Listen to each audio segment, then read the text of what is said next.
Hello dear student, स्वागत है आप सभी का बायो रूट्स में। आज हम डिस्कस कर रहे हैं रीजन फॉर बायोडाइवर्सिटी कंजर्वेशन के टॉपिक को, जो कि हमारे इस सीरीज का 5th लेक्चर है।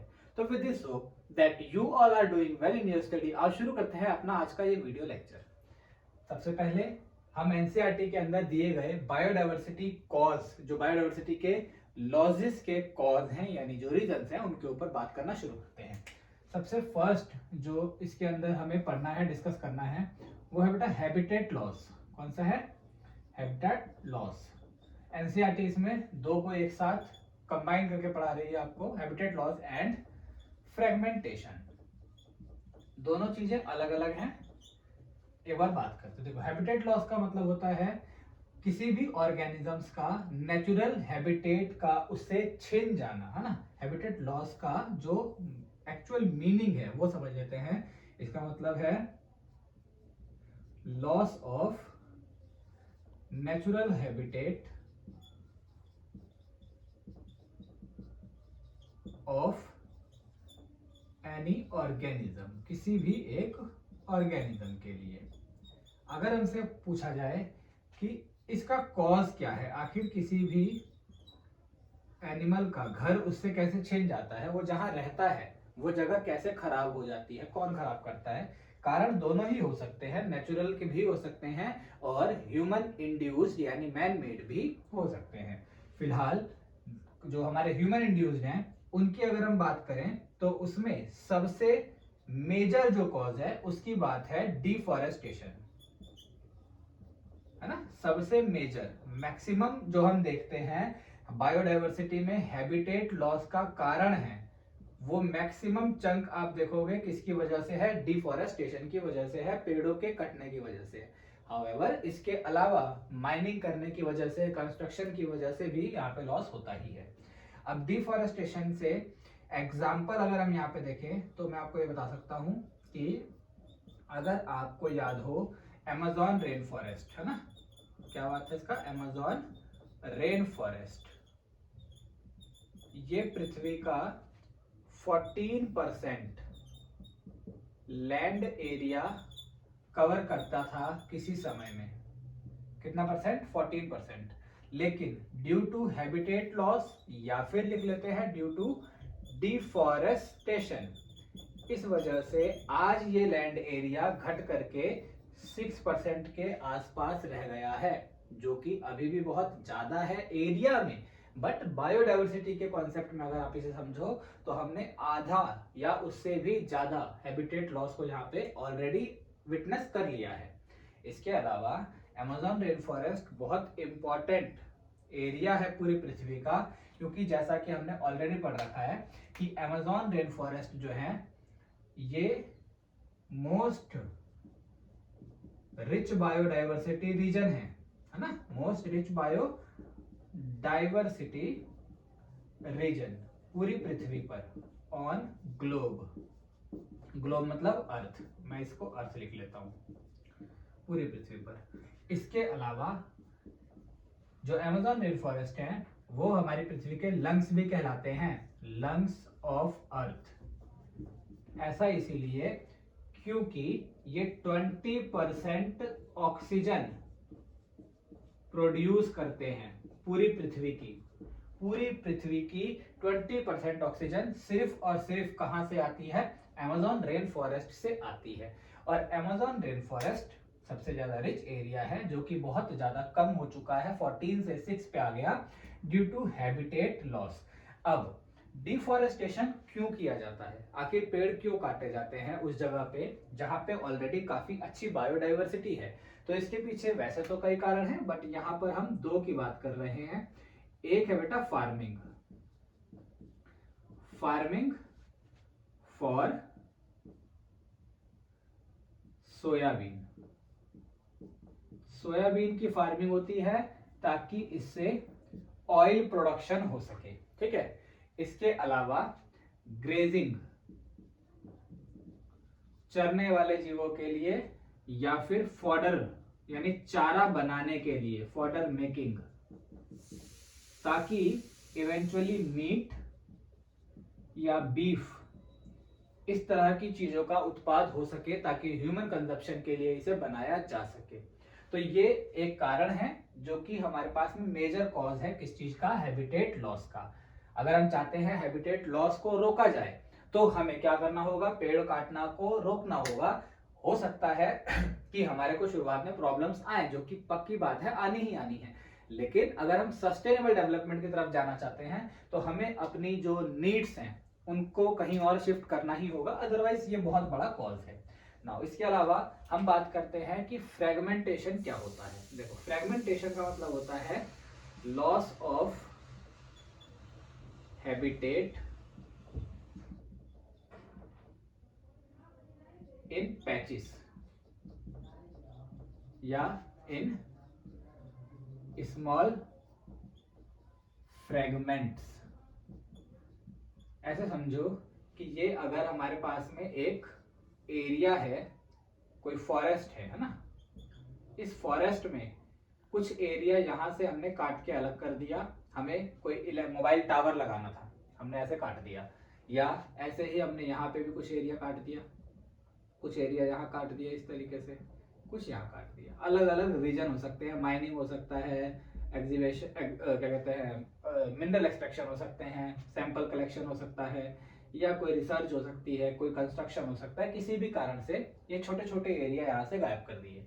इसकी वजह से जो पहले पूरा कंप्लीट ये एरिया रेक्टेंगल का था जहाँ पे फॉरेस्ट था, वो कंटिन्यूअस नहीं रहा, और इस वजह से क्या होता है, इस चीज को हम कहते हैं फ्रेगमेंटेशन। और इससे होता क्या है, इससे होता है लॉस ऑफ बायोडाइवर्सिटी, है ना। इससे क्या होता है, लॉस ऑफ बायोडाइवर्सिटी। खास करके किन दो जीवों में आपको बताया गया है, एक बताया गया है मैमल्स में, बड़े मैमल्स जैसे एलिफेंट और बर्ड्स। देखो, बर्ड्स जो होती है ना, वो कलेक्टिवली क्या होती हैं, एक साथ किसी एक जगह पर आती हैं, रहती हैं, ब्रीड करती हैं और अपनी पॉपुलेशन को जन्म देती हैं। अगर किसी बर्ड का जो नेचुरल हैबिटेट है उसे उससे छीन लिया जाए या फिर उसे फ्रेगमेंटेड कर दिया जाए, तो जो बर्ड्स का ग्रुप है जिसमें मिलियंस ऑफ बर्ड एक साथ हैं, वो जब वहां आएंगे तो वो कई हिस्सों में बट जाएंगे, जिस वजह से पार्टनर मिलना थोड़ा मुश्किल होता जाएगा in the pace of time. और इसीलिए हम ये कहते हैं कि ये जो हमारा तरीका है फ्रेगमेंटेशन, ये भी नुकसान पहुंचाता है किस चीज को, बर्ड्स को। ठीक है, तो ये हो गया हमारा पहला पैटर्न। इसके अलावा और कौन सा कॉज है हमारे पास, उसकी बात करते हैं। देखो, सेकंड जो एनसीईआरटी हमारे को कॉज देती है उसका नाम है over exploitation.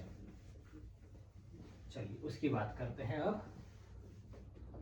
Let us discuss second cause, जो कि है ओवर एक्सप्लॉयटेशन। इसका सिंपल मतलब है जब क्या हो, मनुष्य की जरूरतें पूरी हो रही हैं नेचर से, इससे तो कोई दिक्कत नहीं है, लेकिन हम जरूरत से अलावा, जरूरत से ज्यादा लेने लग जाए, लालच में आ जाए, तो ये क्या हो जाती है, ग्रीड। जब यहाँ पे कोड हम लिख सकते हैं कि भाई देखो, नीड टर्न्स इनटू ग्रीड। जब हमारी जरूरत, आवश्यकता किसमें कन्वर्ट हो जाए, लालच में। एक बहुत फेमस कोट है कि इस पृथ्वी पर हम सभी मनुष्यों के जरूरत से ज्यादा सामान ऑलरेडी है, हम सब के सब ह्यूमंस की सारी बेसिक नीड्स पूरी हो सकती हैं, लेकिन इस पृथ्वी पर इतना रिसोर्स है ही नहीं कि किसी एक आदमी की भी ग्रीड को पूरा किया जा सके। There is no end for greed. इसीलिए जो ह्यूमन ग्रीड्स हैं उसकी वजह से हम प्रकृति का बहुत ज्यादा एक्सप्लॉयटेशन कर रहे हैं। एक्सप्लॉयटेशन का मतलब जितना प्रकृति से लेना चाहिए उससे बहुत ज्यादा लेते हैं। फॉर एग्जाम्पल, हम यहाँ पर हम बात कर रहे हैं हंटिंग की। अब जो हंटिंग, शिकार होता है एनिमल्स का, है ना, उसके अंदर आप देखोगे हंटिंग की वजह से क्या होता है, जैसे कि एक आपको एग्जांपल पढ़ाया गया था, स्टेलर सी काउ, जो कि अब क्या हो गई, एक्सटिंक्ट हो गई, है ना। इसी के अलावा इंडियन टाइगर्स, इनका भी शिकार हुआ ब्रिटिश इंडिया के द्वारा, और ये भी क्या कर गए, एक्सटिंक्ट करते करते बचे हैं, या नियर है एक्सटिंक्शन के, है ना, नियर एक्सटिंक्शन। इसके अलावा आपके बारे में किताब में बताया गया है, पैसेंजर पिजन का एग्जांपल, पैसेंजर पिजन जो अगेन एक्सटिंक्शन तक है। ये हमारी नीड नहीं, ये हमारी ग्रीड्स है। हंटिंग कोई नीड नहीं है, क्योंकि हम ऑलरेडी इतना ज्यादा फार्मिंग करना जानते हैं और मीट प्रोडक्शन करने के हमारे पास बहुत से ऐसे तरीके हैं जिससे हम बायोडाइवर्सिटी के अंदर बहुत ज्यादा डिस्टर्बेंस क्रिएट नहीं करेंगे। बट फिर भी अपनी ग्रीड्स की वजह से बहुत रेयर अर्थ स्पीशीज का यहाँ पर क्या हो रहा है, शिकार हो रहा है, और वो समय के साथ कम होती जा रही हैं, जो कि अगेन कंट्रीब्यूशन करता है किस चीज में, हमारे बायोडाइवर्सिटी के लॉज में। रीजन फॉर बायोडाइवर्सिटी कंजर्वेशन नहीं है बेटा, ये जो है रीजन फॉर बायोडाइवर्सिटी लॉस है, इसको ठीक कर लेना, ठीक है। ये क्या है, reason for biodiversity loss.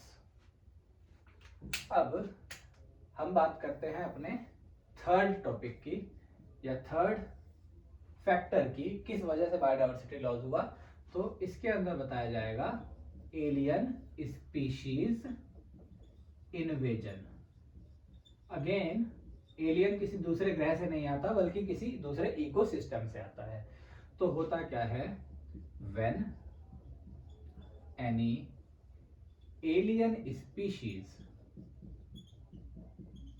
Introduced into a new ecosystem due to lack of natural predator,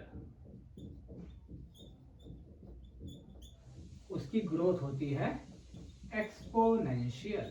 exponential growth करता है वो, और अपने इकोसिस्टम में बिना रुके डिस्ट्रक्शन पहुंचाना शुरू करता है। और इस एक्सपोनेंशियल ग्रोथ की वजह से वहां पे हमें क्या देखने को मिलता है, बायोडाइवर्सिटी लॉस देखने को मिलता है। एनसीईआरटी इसके अंदर बात करती है वीड, जैसे पार्थेनियम की, कैक्टस की। इसके अलावा एनसीईआरटी में एक बहुत फेमस और मोस्ट इंपॉर्टेंट आपको एक एग्जांपल दिया है, जो कि है नील पर्च का। नील पर्च लेक विक्टोरिया के अंदर इंट्रोड्यूस की गई थी, इंट्रोड्यूस्ड इनटू लेक विक्टोरिया। एक लेक है, इस लेक में इंट्रोड्यूस किया तो हुआ क्या, कॉज एक्सटिंक्शन ऑफ 2000 किकलेट्स फिशेस। छोटी छोटी फिशेस होती हैं, उनका जो है यहाँ पर क्या हुआ, एक्सटिंक्शन हुआ। किसकी वजह से, नील पर्च की वजह से। आई थिंक ये डेटा 200 होगा, एक बार इसे आप फिर भी वेरीफाई कर लेना। मैं भी यहाँ पे 200 कर ले रहा हूँ, आप इसको एक बार चेक कर लेना। तो ये है। इसके अलावा आपको ये दिखेगा, जब अफ्रीकन कैटफिश, ये भी एक ऑर्गेनिज्म है, सीधी सी बात है, फिश है ना, कैटफिश, इसे इंट्रोड्यूस किया गया, इंट्रोड्यूस्ड, इसे इंट्रोड्यूस्ड किया गया कहां पर, in Indian ocean, Indian ocean.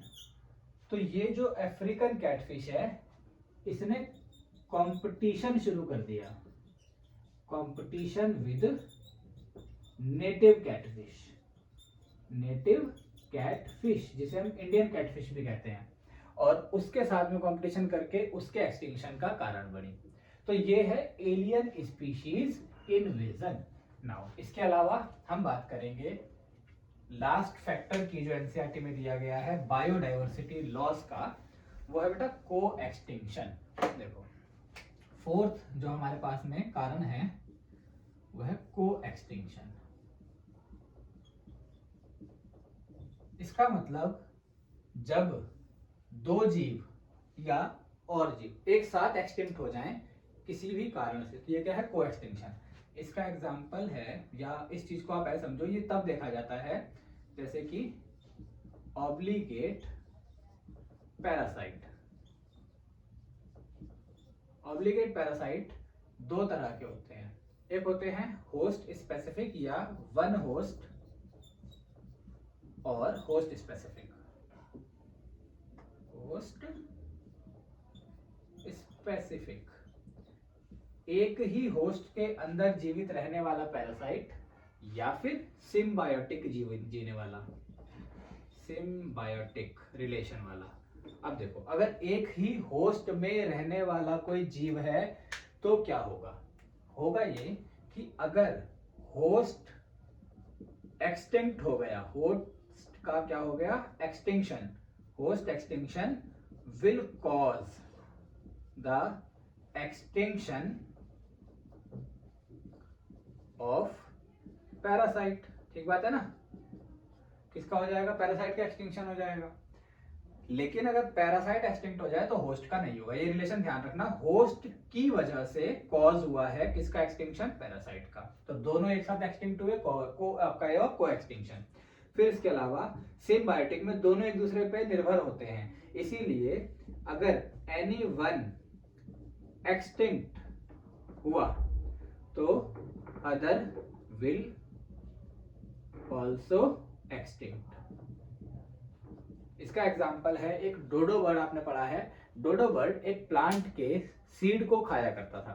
तो उस प्लांट ने अपना इवोल्यूशन किया और इवोल्यूशन करके अपनी एनर्जी बचाई और सीड के मैच्योरेशन का प्रोसेस ऐसे इवॉल्व किया कि जब उसे डोडो बर्ड खाता ही है, नेचुरल है, तो डोडो बर्ड के गट से गुजरते हुए वहां के अंदर फिजियोलॉजिकल प्रोसेस को यूज करके जो वो सीड है अपने आप मैच्योर हो जाएगा। प्लांट ने इस तरह का सीड बनाया जो कि बेसिकली कहो डिपेंड कर लिया अपने आप को डोडो बर्ड पे, क्योंकि अगर डोडो बर्ड उस सीड को खा रहा है तभी वो सीड मैच्योर हो पा रहा है। लेकिन जैसा हम जानते हैं डोडो बर्ड एक्सटिंक्ट हो गया। अगर डोडो बर्ड एक्सटिंक्ट हो गया तो फिर वो सीड मैच्योर ही नहीं होगा, और अगर वो मैच्योर नहीं होगा तो फिर वो प्लांट क्या हो गया? एक्सटिंक्ट हो गया।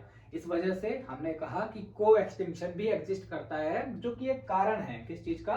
बायोडाइवर्सिटी लॉस का। जो रिलेशनशिप है हमारा ऑर्गेनिजम्स का, ये बहुत ही आप कह लो कॉम्प्लेक्स होता है। इस वजह से हमारे पास में 3 या 4 टॉपिक यहाँ पे बताए गए हैं। ठीक है नाउ, इसके अलावा एनसीईआरटी के अगले टॉपिक की बात करते हैं। यहां तक हमारी बात हुई है रीजन फॉर बायोडाइवर्सिटी लॉस, कि भाई क्यों हो रहा है biodiversity loss.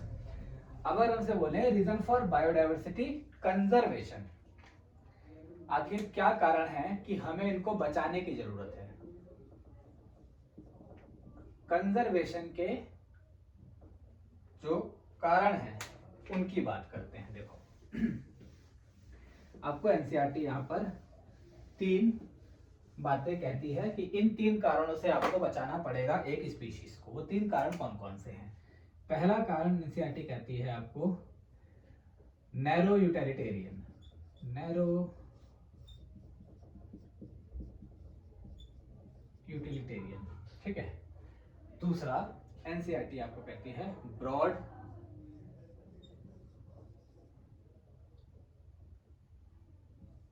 Utilitarian.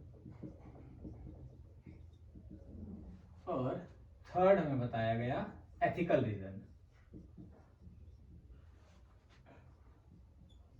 Ethical reason. बात करते हैं एक की। नैरो यूटिलिटेरियन का सिंपल मतलब है डायरेक्ट बेनिफिट। बहुत स्वार्थी होके अगर आप सोचो तो हमें प्रकृति से बहुत कुछ मिलता है, डायरेक्ट बेनिफिट्स होते हैं। अगर देखो डायरेक्ट बेनिफिट के अंदर क्या होते हैं? It include the use of organism directly. ध्यान से इसको समझना, अभी इसका लिखता हूं फिर इस दोनों में अंतर समझ आएगा। इसके अंदर कहा जाएगा ऑब्वियसली इनडायरेक्ट बेनिफिट्स। इसके अंदर क्या होता है? इट इन्वॉल्व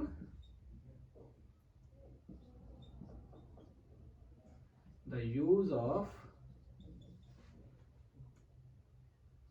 एक्टिविटी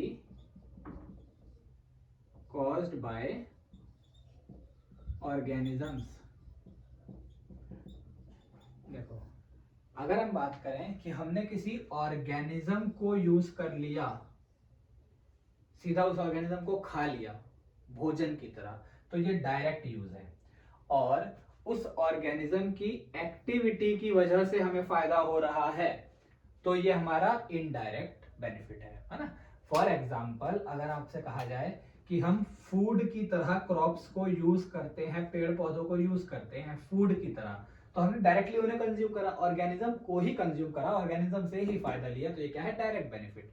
ऐसे ही अगर आप बात करो फोटोसिंथेसिस की वजह से ऑक्सीजन मिलता है, क्योंकि फोटोसिंथेसिस एक एक्टिविटी है जो परफॉर्म की जाती है प्लांट्स ऑर्गेनिज्म के द्वारा, तो जब उनकी एक्टिविटी से फायदा मिला तो ये कैसा बेनिफिट है हमारा, इनडायरेक्ट बेनिफिट्स है।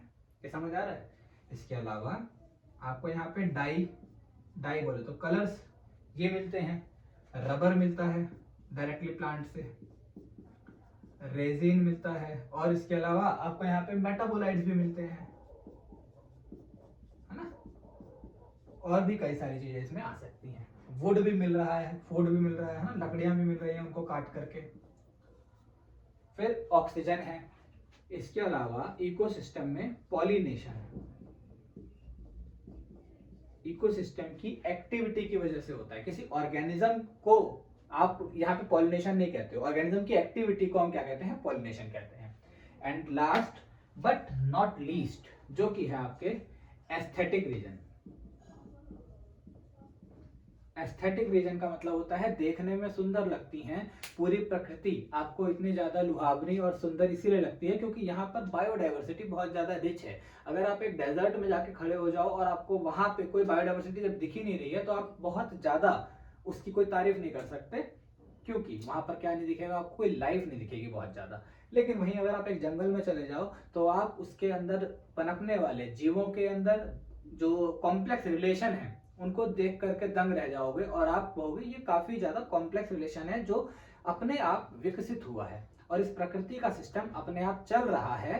तो ये प्रकृति को केवल फायदा ही नहीं देता डायरेक्ट इनडायरेक्ट में, बल्कि ये देखने में भी बहुत सुंदर लगता है, मन को शांति देता है। इस तरह के कॉज को हमने क्या कहा, एस्थेटिक कॉज। नाउ बात करें अगर एथिकल रीजन की, तो एथिकल रीजन में आती है बातें। देखो ये तो मोरल बात है, क्योंकि अगर हम पृथ्वी को सबसे ज्यादा यूज कर रहे हैं, कोई भी ऑर्गेनिज्म इतना पृथ्वी को एक्सप्लॉइट या यूज नहीं कर रहा जितना हम कर रहे हैं। पृथ्वी का गोल्ड हो गया, क्रूड ऑयल हो गया, कोयला हो गया, है ना, सारी लैंड हो गई, सारा ओशियन हो गया।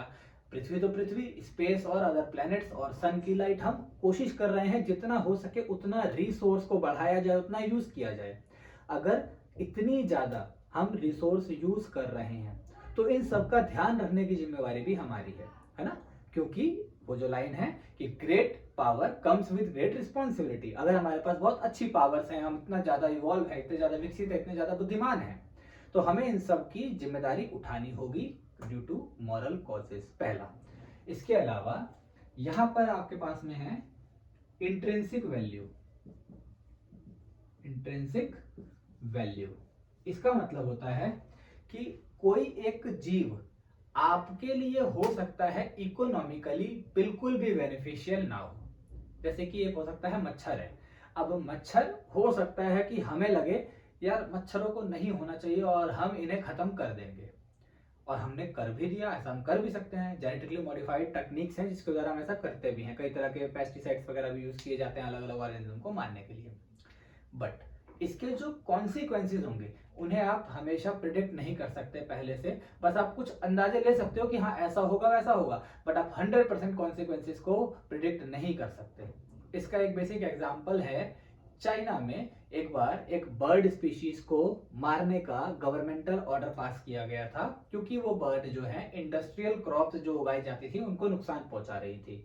और क्योंकि गवर्नमेंटल ऑर्डर था, इसके ऊपर रिवॉर्ड रखे गए थे, पूरे चाइना में उन्होंने उन बर्ड्स को, उन सभी लोगों ने मिल करके किल कर दिया। जिसका रिजल्ट क्या हुआ, काफी समय बाद वहां पर एक बहुत बुरा, आप कह लो शॉर्टेज ऑफ फूड, अकाल पड़ा, जिसकी वजह से बहुत से ह्यूमंस की भी लाइफ गई। तो जो इसका रिलेशन है ना वो बहुत कॉम्प्लेक्स है। एनसीईआरटी खुद कहती है ना कि इकोसिस्टम के अंदर बायोडाइवर्सिटी की जो वैल्यू है, जो स्टेबिलिटी के अंदर इनका इन्वॉल्वमेंट है, अभी उसके बारे में इतना अच्छे से हमें भी नहीं पता है। हम कोशिश करते हैं, हम बहुत कुछ पढ़े, हमने बहुत कुछ जाना है, बट सब कुछ नहीं जाना है और शायद सब कुछ जानना हो भी ना पाए, क्योंकि ये बहुत ज्यादा ही रिच बायोडाइवर्सिटी वाला सिस्टम है हमारा अर्थ। ठीक है ना। तो ये क्या है, इसकी मोरल वैल्यू, और फिर क्या है उसकी इंट्रिंसिक वैल्यू। और एक और बात हम यहाँ पे लिखते हैं कि भाई देखो, हर एक ऑर्गेनिज्म हमारे साथ में अर्थ को शेयर करता है। Share earth with us. तो क्या हुआ, अगर मनुष्य का विकास ज्यादा हुआ है और मनुष्य पृथ्वी पर सब कुछ यूज कर रहा है, लेकिन आखिर हम भी एक छोटे से हिस्से में पृथ्वी के इवोल्यूशन के कोर्स में जन्म लेने वाले एक जीव हैं, और हमसे पहले भी बहुत जीव रहे हैं और शायद हमारे बाद भी बहुत होंगे। पहले और बाद का देखो हम अभी कुछ नहीं कर सकते, लेकिन जो हमारे साथ हैं उनकी रिस्पॉन्सिबिलिटी लेना हमारा काम है, क्योंकि जैसे प्रकृति ने हमें विकसित किया है वैसे ही प्रकृति ने उन्हें भी विकसित किया है। हर एक जीव एक संभावना है, एक पॉसिबिलिटी है। इसीलिए आप किसी भी संभावना को अपने हाथ में लेकर के किल नहीं कर सकते, या वो किल हो रहा है तो आप उसे छोड़ नहीं सकते, आपको उनको बचाना होगा। तो ये जो है कुछ कारण है इस चीज के, बायोडाइवर्सिटी के कंजर्वेशन के। ठीक है, आज के इस लेक्चर में इतना ही करते हैं। एक छोटा सा लेक्चर और करेंगे जिसके अंदर हम अपने कंजर्वेशन मेथड्स को पढ़ेंगे। आज मैंने पढ़ा है why conservation of biodiversity is important.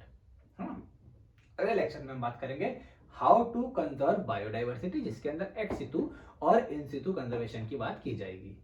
तो बने रहिएगा वीडियो के साथ। मैं मिलूंगा आपसे नेक्स्ट वीडियो में। Until stay tuned. जय हिंद।